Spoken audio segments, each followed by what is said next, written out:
Šiuolaikinė verslo aplinka patiria įdomų duetą – tempą ir stresą. O mes kaip energetikos sektorius tą jaučiame nuolat. Ir tada kyla klausimas, ką su tuo daryti. Kasdien mes randame daugybę būdų, kaip išbarstyti save ir žinom bei naudojam labai mažai būdų, kaip surinkti atgal. Pauzė yra reikalinga kiekvienam, kad ir kokia būtų jos forma, ir yra reikalinga kasdien. Ji padeda ne tik persikrauti, bet ir sugrįžti į save, išgirsti ir įsiklausyti į savo vidinį balsą. Turime būti konkurencingi, tiek kaip įmonė, tiek kiekvienas individualiai. Dėl to labai svarbu, kad kiekvienas komandos narys nuolat augtų, tobulėtų ir tuo pačiu būtų balanse.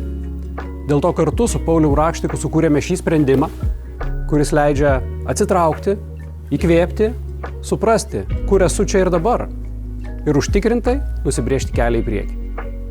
Pastaruoju metu pajutau didžiulį minčių chaosą ir bandžiau ieškoti būdų, kaip su juo susitvarkyti.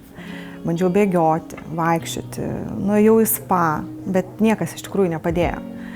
Ir išbandžiau meditacijos praktikas, kurios man tiko.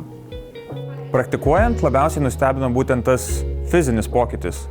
Atsirandantis lėtesnis kvėpavimas, ramesnis širdies ritmas ir kūną apimantis lengvumas. Mums kaip organizacijai labai svarbu atrasti naujas priemonės, kaip įtraukti darbuotojus į jiem naudingas veiklas. Šitas projektas yra kaip tik vienas tokių būdų. Taip gimė mintis sukurti įsisąmoninimo psichologiją grįstų įrašų, praktikų, kad darbuotojai tai galėtų pasiekti bet kada jiems prireikus, kai atsiranda poreikis. Ar susikaupti, ar emociškai persikrauti, ar atsipalaiduoti.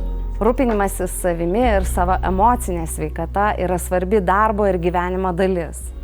Tai kasgi belieka? Reikia tik pradėti.